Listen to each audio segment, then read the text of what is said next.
This is Cockpits and Cocktails. We use this podcast to share stories and talk about all things aviation and aerospace. Thank you for joining us for this episode. Cheers to you and enjoy. Welcome to another episode of Cockpits and Cocktails.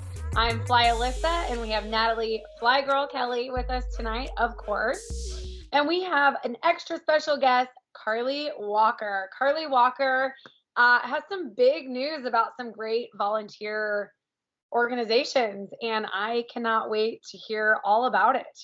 Welcome. Thank you. I'm so happy to be here. So happy to meet both of you virtually. Yes, I'm so nice happy to be here. meet you. Well, I think you have a flyGIRL t-shirt, don't you? Yes, and I wear it all the time, actually. I remember, yeah. It's like, I think recently, Carley Walker. I'm pretty sure it's the same one. Yeah. Yes, it is. And I was recently at an AOPA event in Manassas where they were doing a showcase, and I wore it loudly and proudly there as well. Yeah. And if I could segue really quick, Natalie, I want to tell you a little bit about how that came to be. So my dad, who is the founder and chairman of STEM Flights, had this flyGIRL hat in his aircraft, and he always left it in the cockpit. And it started to become a little bit of an issue because all the women in my family, meaning myself, my mom, and my daughter, would constantly fight over who got to wear this flyGIRL hat. And it would go missing from his cockpit, and he really liked to keep it in the cockpit because when he was delivering flight experiences, particularly for women and girls, he always wanted to be able to put that hat on while they were flying. And he was always saying, "Where's my hat?" And we were all kind of stealing it all the time. So I finally said, I'm just going to go order a bunch more stuff so we have it and we're not fighting over it. And that's when I found your brand and learned all the great things that flyGIRL brand does for scholarships and to promote women in aviation and aviation in general. So that's how I found you. And because of that, we have plenty of flyGIRL hats now floating around and plenty of flyGIRL t-shirts, and no one's fighting over them anymore. So Yay. That's kind of how I found your brand. That's cool. I love that story. I do love that story. I feel like the brand is like growing, and like women empowerment is like super growing over aviation. And anytime I see flyGIRL stuff, I'm like, you guys are awesome. Keep running it, you know. Yes. It's well, super... it was really fun too to find it in my dad's cockpit, and he was kind of possessive over it and saying, "Stop taking my flyGIRL stuff."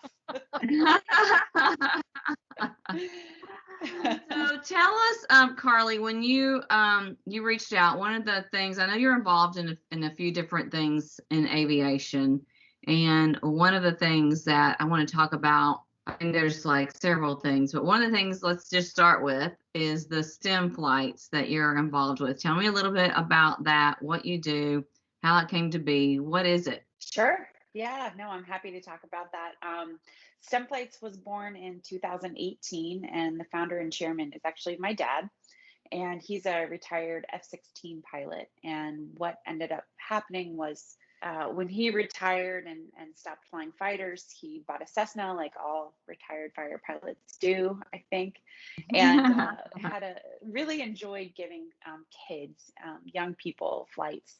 And what started happening is these kids and these young people would come back to him years later and say, "Hey, Brew," which was his call sign when he was flying fighters, that flight you gave me was so impactful, and it made me rethink my career trajectory, or it made me think about becoming a pilot, or after I had that experience, I just felt like I could do so much more.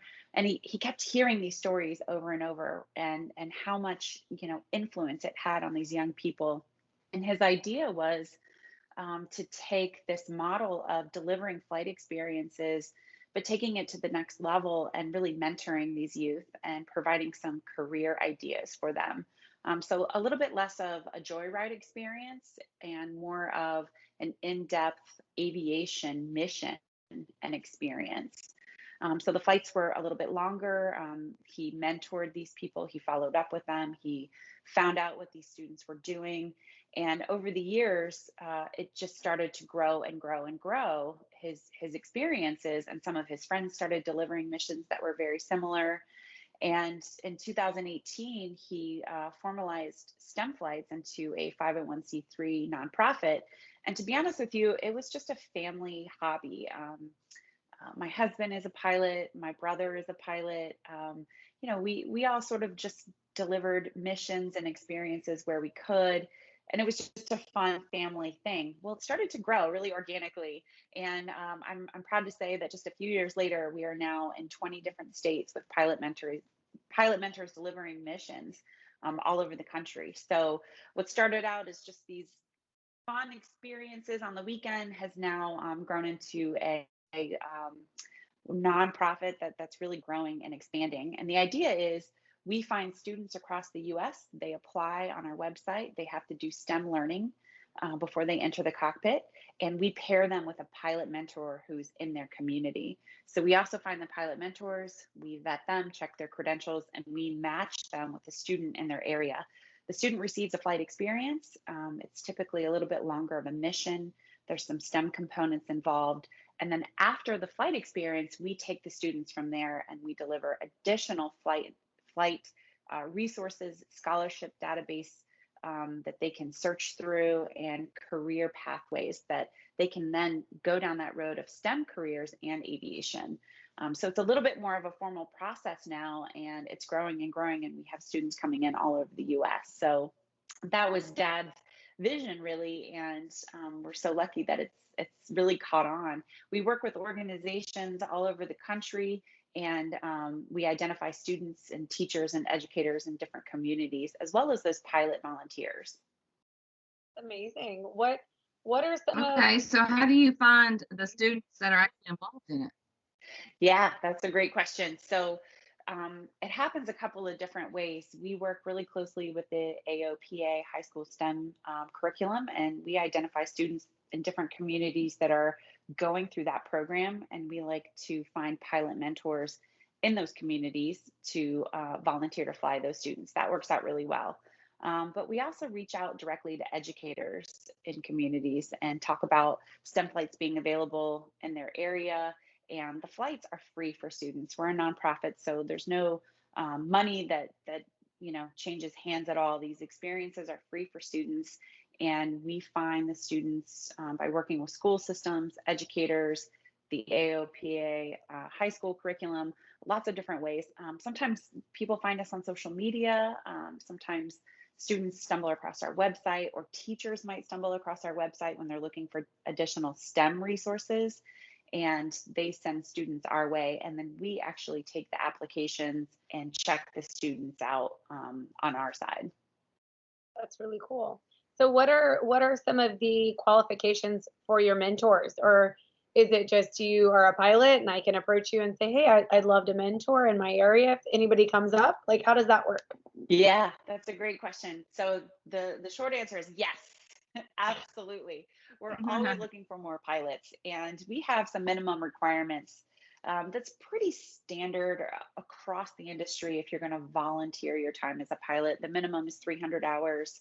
We have to check your aircraft and your airworthiness, your medical, some real basic pilot requirements. And really what it takes is a passion to inspire youth, a drive and a desire to promote general aviation, and pilots that really want to donate their time to students and giving these flight experiences. We ask all of our pilot mentors if they can donate 4 flights a year, so 1 per quarter, to a student in their area. That really helps us achieve our mission and our goals to reach all those students. Most pilots find that that's an easy, amount of time to donate.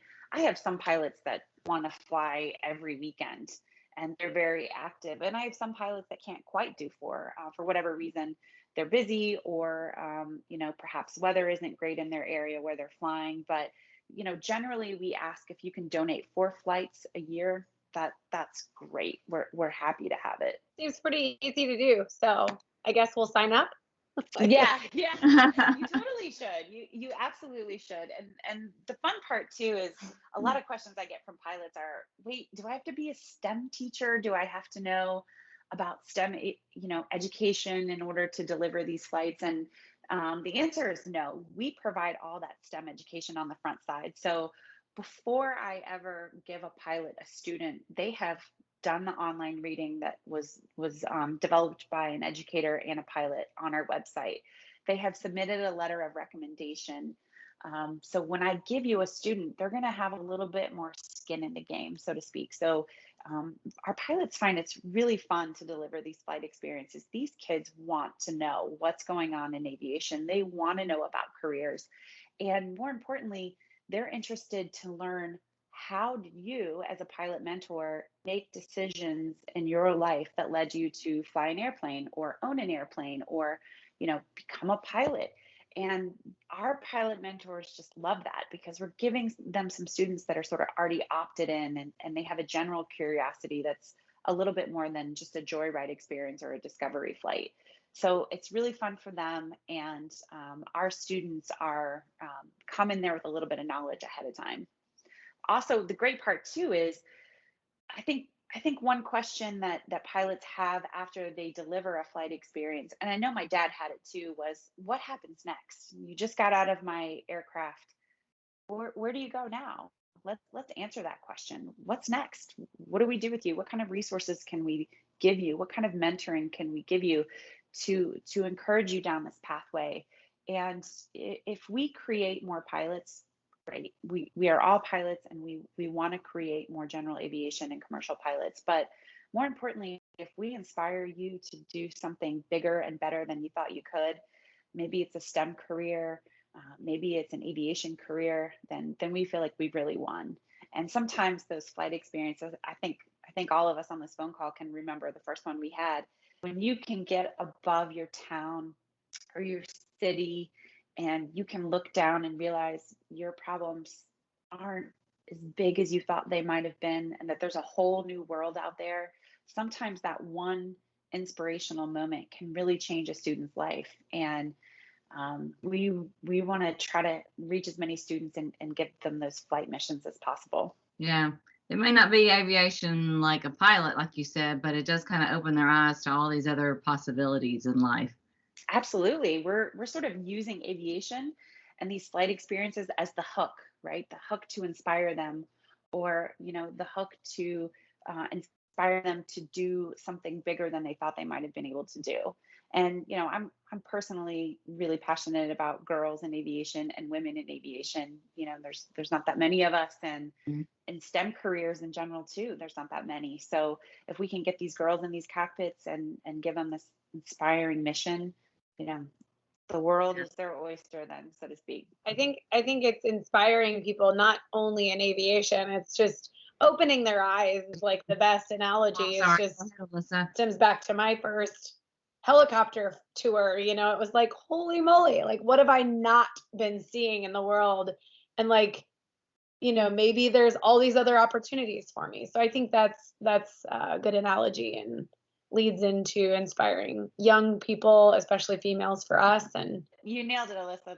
That's exactly right. I think we can all speak of those first experiences and wanting to do something more. And we, pilots, I mean, they want to spark that Yeah. enthusiasm, and they want to give that mission. And what a great flight when you land and you've made an impact on that student from here on out. That's a great feeling. Well, the students are the people that are typically signing up for these programs. Are they are teachers recommending them, or where do they come from? Are they really good students in science, or how does that come to be? Yeah, that's a great question. So from all over, so educators recommend them, students see us on social media. We kind of have a mission to reach underserved populations. We love working with nonprofits and communities that reach underserved populations, and getting that student who might not even know that there's an airport in their community, that would have never realized what the airport does for their community. Those are really important students to reach too. I had the privilege of growing up with a pilot. So, I'm sort of opted in. I sort of get it. I was around it. So I had the privilege of being at airports and being around aircraft, but so many students don't. And I think that airports and general aviation play such an important role in communities in general, that if you can reach those students that don't even know where the airport is and would have no reason to go out there, and just even highlighting the importance of a general aviation airport in their community, I Yeah. think that's really important too. So we reach them, lots of different ways, through educators, through working with nonprofits and communities, and sourcing families that they might work with from underserved populations. That's important to us as well. Yeah. Well, let's say I'm a pilot and I live in Knoxville, Tennessee, and I want to get involved. Yes. How do I find you, and how do I let you know that I want to be involved? Yes, you would go to stemflights.org, and there is a pilot application. There's also a pretty comprehensive FAQ for pilots. I've thought of almost every question that I've ever gotten from a pilot about how they can get involved, and it's pretty comprehensive, so they can check and see if they meet the minimum requirements to do a flight. And they simply sign up online. All of our training is done online. We have a flight operations manual that's broken up into different courses that they take. It's about a 20-minute to 30-minute application, and they upload their credentials. And a lot of times, Natalie, I get pilots in communities that are interested, but I don't have students in that community. No Yeah. problem. That's when I go and I find the students. I reach out to local educators, local nonprofits, start sourcing the students. Sometimes it happens the other way. Sometimes I have students sign up and I don't have pilots in that community. And that's when we reach out to our pilot networks, and we use local airports to find the pilots that might be already delivering public benefit flying at their airport and are interested in delivering some flight experience as well. So I tell everybody, and when they ask, is STEM Flights in my area? I just say, yes, we are. Sign up online and we will be. Yeah, we will make it happen. And that's really sort of how we've, been able to expand as quickly as we have, and as many states as we have, because we find those pilots and those students and we pair them. I just recently had a student apply in Utah, and that's because I had a pilot apply and submit his documentation, and he's really excited and wants to be a part of the program. So I worked with the state aviation organization there and pilots in Utah, and we found some students in the area, and now we have pilot mentors and students flying in Utah, and we're super excited about that. And that's kind of how it starts. And pilots talk. So if a pilot has a great experience with us, which we hope that they do, then they're going to tell their other pilot buddies, hey, I flew the student. It was a really great experience. And this organization is helping to move them along. So that's how we get more pilots signing up as well. And Sorry, go ahead, Alyssa. What age bracket are you really focusing on with the STEM flights? Our STEM flights are tailored for middle and high school. So 6 through 12 is really who we are targeting. Have we done younger? Absolutely. Have we done older? Sure, absolutely. But we find that that's the sweet spot, especially that middle school age, to get these students interested in aviation and STEM careers. Believe it or not, all of the research now indicates that the 8th grade is about the time that most students today are talking about careers and exploring different career pathways, which I find absolutely amazing, because I think in 8th grade, I was still riding my bike through my neighborhood. So I find it crazy that they're talking about careers, but that's really what the science is indicating. And in most communities, they have expos for 8th graders to visit and learn about different career pathways. So we really target that middle and high school age range, although there's new science coming out and new data that suggests that girls in particular, you need to get them even sooner. They say by 5th and 6th grade, they have already decided that they are or are not into math and science. And sometimes those STEM careers really fall to the wayside for the females. So we're open to flying younger students if it's right, and if there's a community member that feels like their daughter wants to fly. Yeah, I think if I had been introduced, if I had known that it was a possibility, I always felt like I was weak in math and science, and it was like this kind of stigma that I put on myself. And if I had someone kind of during that age come to me and show me what I really needed to know in math and science in order to be a pilot, because it seemed like, oh, this has got to be something for like a genius, like mathematician or scientist, and I am just never going to be smart enough to do that. Where if you could have shown me kind of really what that was going to entail, this is what you really need to know when we say you need to be strong in math and science. So it didn't seem quite as, it felt like something I could achieve at that point. That's right. Yeah, that's right. So I think that's really important why we reach those girls sometimes at an even younger age. And, again, even if we can deliver that flight experience at that young age, even if they don't go on to become pilots, but they feel inspired to do a little bit more than they thought they could, that's a win-win for us. Yeah. Yeah. I hate that I felt that way though about myself. I felt like it took me longer to feel like I could actually be a pilot than it should have, because I felt like I couldn't because I was not strong in math and science for so long.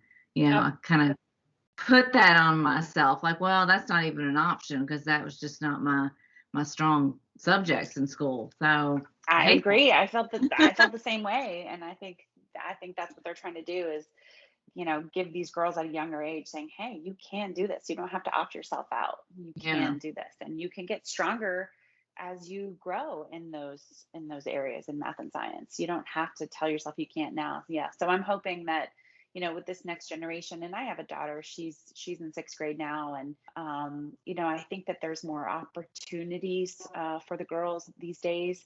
And I hope that STEM Flights is a part of those opportunities. Yeah. I love what you guys are doing. This is so amazing. Yeah. Literally I'm writing down notes like, okay, I need to go on there. I need to do this. Yes. I also just had this like epiphany that I'm like, I'm kind of mentoring a CEO class this year, going to a couple of their meetings, and I'm like, I need to go to the junior high. You've got yes. I'm already you've got to do this. You've got, Yeah. there's always something more you can be doing, and I love the volunteering aspect of this. So thank you. I think I love what you're saying, Alyssa, and I hope what STEM Flights can do for pilots that are passionate like you is maybe take some of that work off your shoulders. So let us find the students for you. Let us vet them. Let us source them. Let us deliver a good student for you. So that all you really have to do is focus on that flight and that experience and having fun and laughing and talking about your personal journey and the Alyssa life philosophy, and delivering that mentoring when it's really organic and in your aircraft. And let us do the hard work of the vetting and the liability and the waivers and finding the students and then following up with them on the backside and, giving them their surveys and their STEM databases and resources. So I love that pilots want to be involved, but sometimes it's too much, right? It's overwhelming. Like you can't reach all these kids and you can't do it all by yourself. So what I hope pilots can do is look at STEM Flights as a resource that we can handle all that for you. Let us do the hard work. Let us do the vetting. Let us deliver students for you. And all you have to do is have an awesome time in the airplane and we'll take care of the rest. I love it. Yeah. Sounds like super easy. Yeah. We want it to be easy. I'm very, very interested in our pilot experience. I want the pilots that volunteer for us to walk away and say, that was easy, that was fun, and I want to do more. Yeah. Yeah. Well, Exactly. It sounds like you are doing more. Can you tell us a little bit about other things that you're doing? I hear you're on board of directors. Yeah.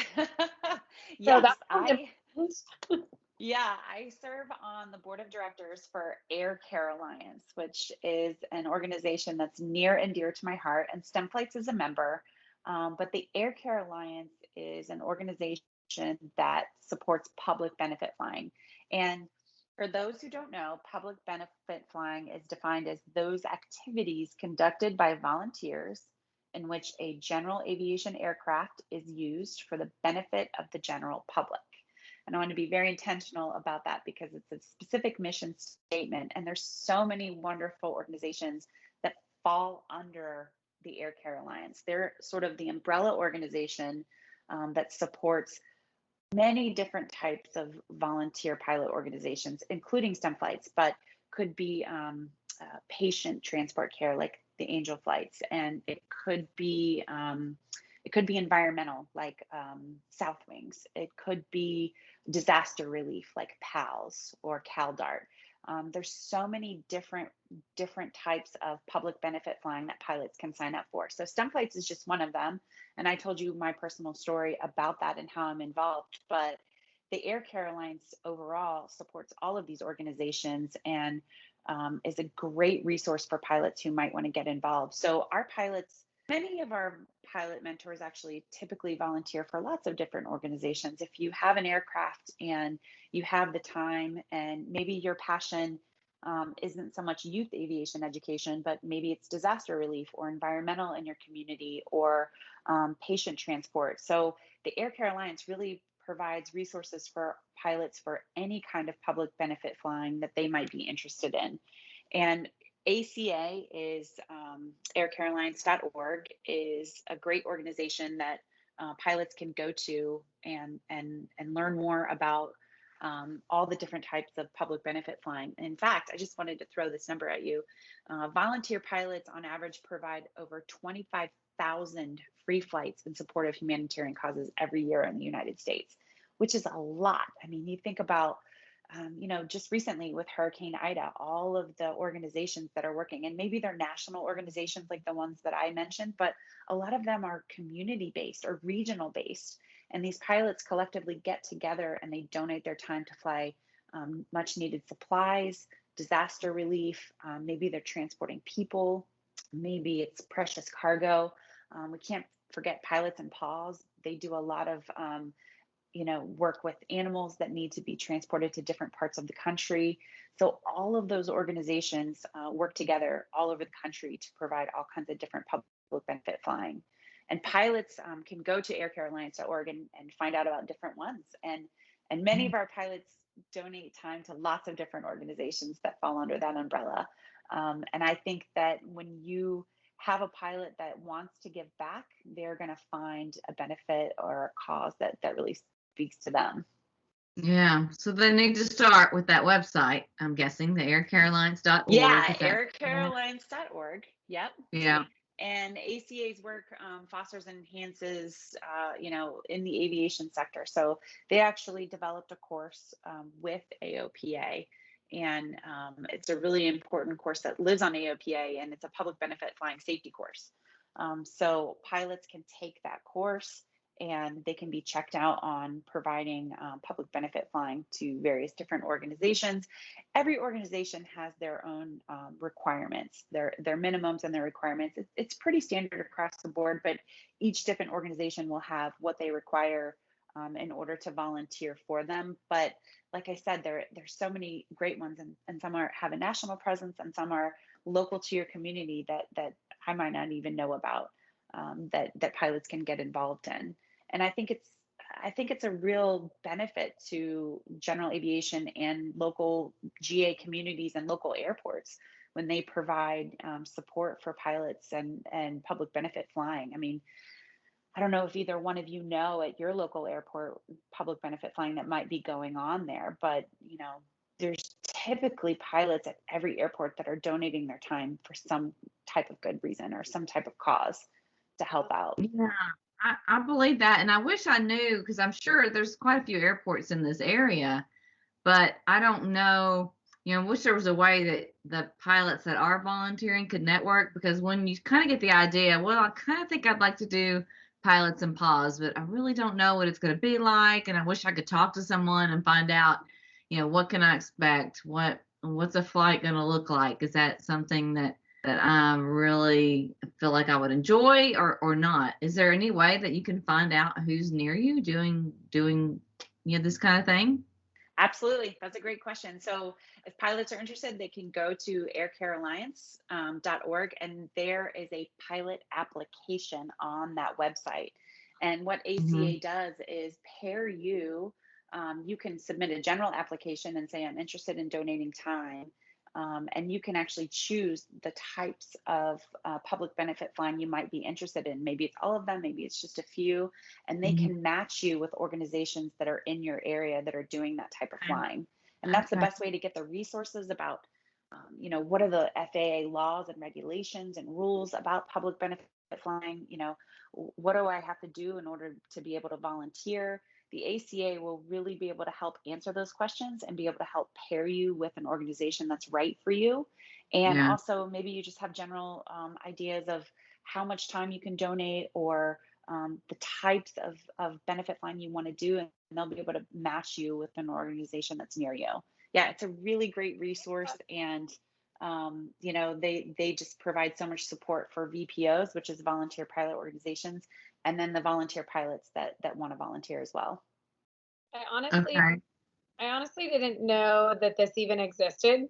Um, I'm Pilots in Pause, and I do Dream Flights, and I'm a part of Wings of Hope, and there's so many Mhm. organizations that I'm already like in with, and I think like having this umbrella like makes it that much easier. If there's one place that I can go and say, you know what, I'm interested in volunteering. Here are some, organizations, and yeah, put all of your information in and see what you qualify for. And That's again, it kind of goes on that vein of making it a little bit easier, right, yeah, Alyssa? like We it really want. makes it easier for me to give back. Like, why wouldn't I do it? And I think that's like everybody gets overwhelmed once they're like, oh, I want to volunteer my time. But I remember like bad example, but like the Rotary Club, and then you hear all these things about like, oh, well, they want you to do this, this, and this, and this, and this to be a part of the organization. Where if you go to this umbrella and you're like, oh, these are the requirements, this is what's going to be, and then you have people to talk to about the organization and knowing what it all entails, you know what you're getting yourself into, and all of that. And I think that's super. I mean, I'm sold. Just sign me up. Sign me up. Yeah. Yes, I that's quit great. Well, Yeah. I'm glad you look at it that way. Yeah, that's really what the ACA is trying to do. Is we volunteer pilot organizations wouldn't exist without volunteer pilots like yourselves. So we have to make it as easy as possible, as fun as possible, and as rewarding as possible for pilots who are donating their time. I mean, you're donating your time and your aircraft. So we want to make sure that your experience is excellent. We want to make sure that it's easy for you. We want to make sure that you're safe and that you fall within regulations. And we want to take, all of that weight off your shoulders so that you know exactly what you're getting into, and you can just truly donate a couple of hours of your time as often as you want and know that you're making the biggest impact. So, Air Care Alliance is a great way to start with that, and they can guide you and answer all of your questions about donating to these organizations. I know there are pilots, and there are pilots that own airplanes, but there are pilots that don't own airplanes and they still want to get involved. Is it possible for them to get involved still? That's a great question. If you don't own an airplane, can you still get involved even if you're a pilot? The answer is absolutely. Again, the Air Care Alliance can guide you to those organizations that need volunteers in other capacities, for pilots that don't have planes. Maybe there's something else you can do for the organization. Maybe they can guide you to a rental. You can always rent an aircraft and donate that time while you're building hours, and while you are flying in that rental aircraft, you can still donate your time. And the ACA can guide you to those organizations that need volunteer support. Even STEM Flights has volunteer support opportunities for individuals that don't own an aircraft. In fact, I get asked a lot by student pilots, or I'm sorry, not student pilots, but pilots who are students at major universities. And maybe they're working towards CFI, but they don't meet the minimum requirements yet to fly for us, or they don't have an aircraft. But there's other ways that we can ask them to volunteer. And maybe that's sourcing new students in their area. Maybe that's reaching out to educators or going to events for us as well. So go ahead, Alyssa. So I have a question. Like, I'm thinking about like career opportunities here. I know this is a volunteer thing, but is the actual Air Care Alliance, are they employing people, or are these all volunteers that are working behind the scenes to make this easier for pilots? So the Air Care Alliance is a nonprofit itself, and it is funded through membership of volunteer pilot organizations. It is funded through grants and donations. So it is also a nonprofit organization. I don't know if that organization ACA is particularly hiring right now, but No, it is not comprised of only volunteers. It is comprised of staff members as well. Therefore, when you reach out to them, there's somebody there that can answer your questions. There's a board of directors that I sit on, and we are volunteer. But ACA does actually have staff, and they work actively to get support from pilots and industries. Yeah, I was just thinking that, if people wanted to be involved that weren't pilots or that wanted Yeah. involved, I know Wings of Hope, they have volunteers and paid staff members.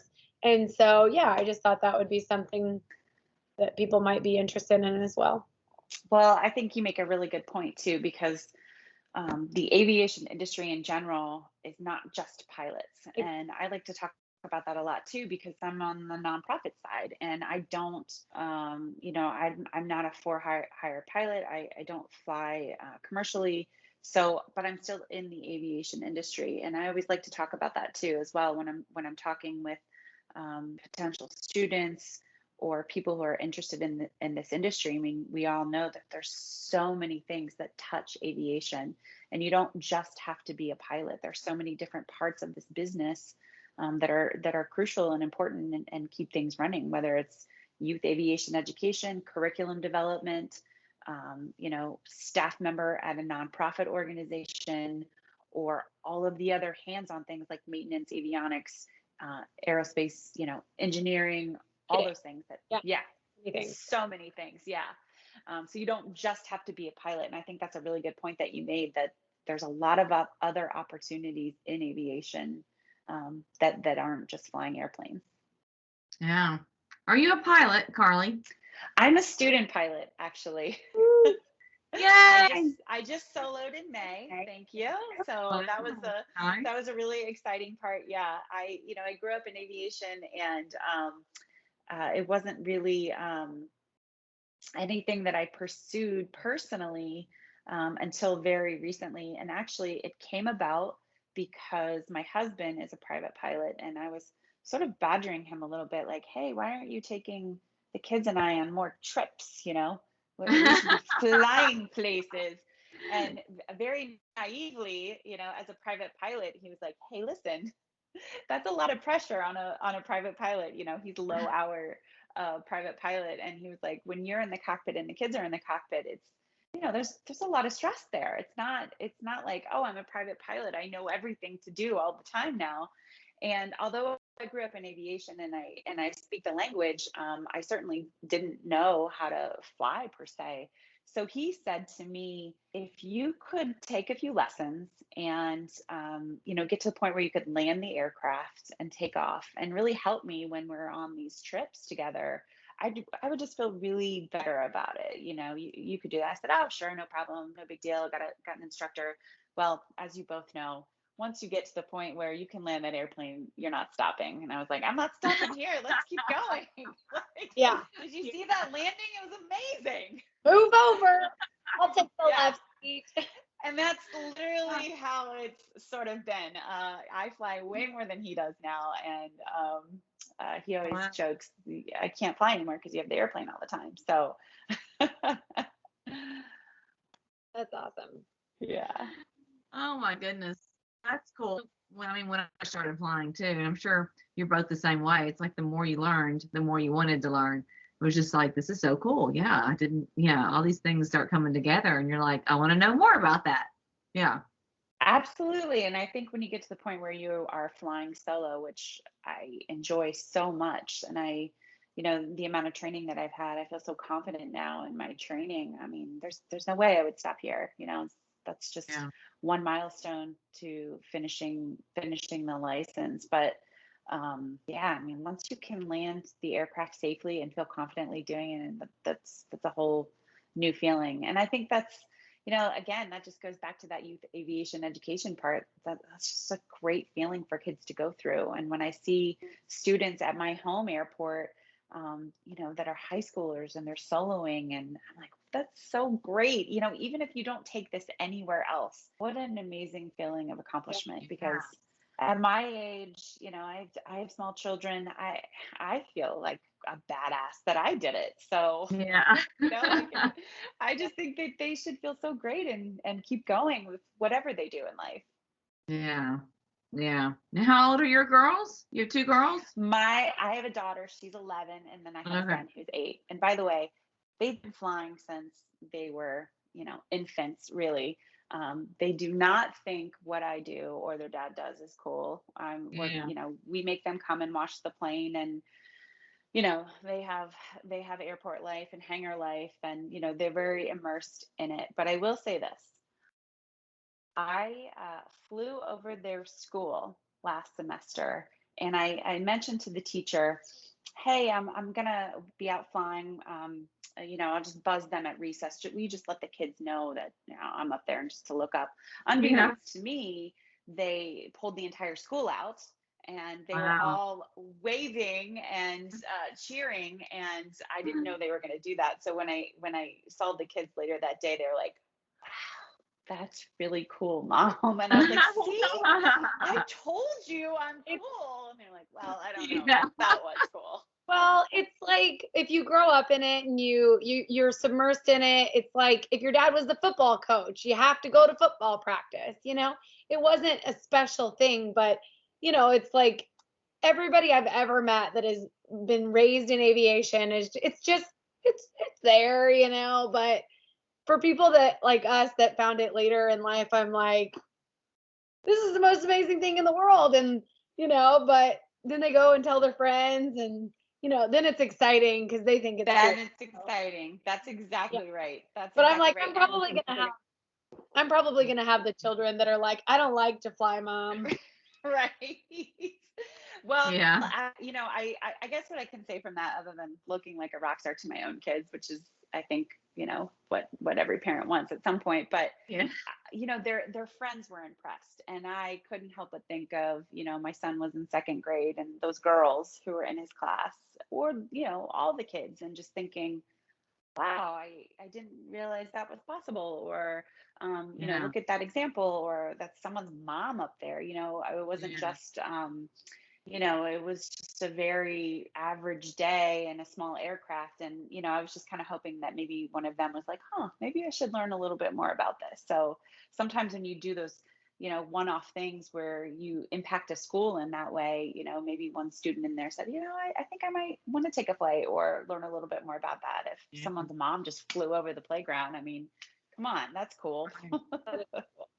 See everyday activities that might reach someone, something that's not necessarily planned, very spontaneous, that might really speak to someone and be like, huh, I didn't know moms could do that. Or Exactly. No, Right. right. exactly. Those are usually the ones that get you the most, for sure. Yeah. Well, I mean, I think I'm just really passionate about, I mean, obviously STEM Flights is my family's nonprofit, and it's incredible to inspire young people. But even public benefit flying, I could talk about that all day long. And pilots that have a passion for giving back and donating, and whether it be helping in their community or inspiring young people, or you know getting involved in disaster relief. I think that's really, it's so impressive that the general aviation community comes out in full force like that. And I'm just always blown away by people who volunteer in life in general, or who give back in general. But when you have pilots that are, donating their time and donating the fuel, and taking that time to step up where it counts. I mean, that is the kind of stuff that just really gets me. I mean, I'm inspired by that, and it makes me want to be a better person in general in my own community, and especially in the aviation community. So public benefit flying is really important to me. And I think, STEM Flights has found its home under that umbrella, in the youth aviation side. I mean, I want to inspire young people, and I think creating the next generation of not only pilots, but future leaders of our world. And if we can impact them one flight at a time, I'm happy to have had a part in it. And I think, a lot of people can agree, when you give back, no matter how small it is, it really comes back to you tenfold. Both of you know that really well. I mean, you both Yeah. donate, you both volunteer, you give scholarships, you give time and thought to how you can help other people in this industry, and probably in your own communities. And it feels so good. And it really does make an impact. Those, pilots that can give, 1 hour here and there have no idea what an impact that can have. And it can be life-changing. And I'm Yeah. just blown away by people who do that. Well, I'm sure you've met some really, really wonderful people through all this. The pilots and the people that love to be involved are just top-notch individuals. They really are. I mean, our pilot mentors are our heart and soul, and they're similar to you guys. I mean, both of you donate it, you get it. People who are passionate about that, they really get it, and they help propel our mission. That's great. I've enjoyed our conversation, Carley. I'm glad glad it worked out. We could all three sit down and talk to each other and find out more about what you do, and it's very cool. I just want to get on the website now, and I'm like, should I go do that? Yeah, please do. I always tell people that, aside from volunteering, which I would love to have both of you as a pilot mentor, believe me, I would. But aside from volunteering, even just sharing our story, if you refer a student to us, that that's in that middle to high school range, if you, tell another pilot about this organization and send people our way, either on social media or the website. I mean, that helps us more than anything, just to spread the message. I always need more pilots, and I always need more students. And, the Air Care Alliance is the same way, just telling people about it, just talking about it. That's word of mouth is really how we grew so organically. And I think the Air Care Alliance is the same way. It's those pilots that are involved and then telling their other pilot friends and getting that community activism. That's really how it spreads. So just enthusiastically supporting it, even if it's just word of mouth, is the best thing we could ask for. I think that's amazing. I can't wait to see the outcome of all of this podcast, and hopefully we get some more volunteers for STEM flights and for Air Care Alliance. I know I am ready to sign up. So please, it's stemflights.org and aircarealliance.org. That's right. So if you guys are interested in volunteering or checking out those requirements, you can go online, check those out. And we thank Carley so much for spending the evening with us, and we can't wait to see what you're up to next. Thank you both. Thanks, Carley. Cheers. Cheers.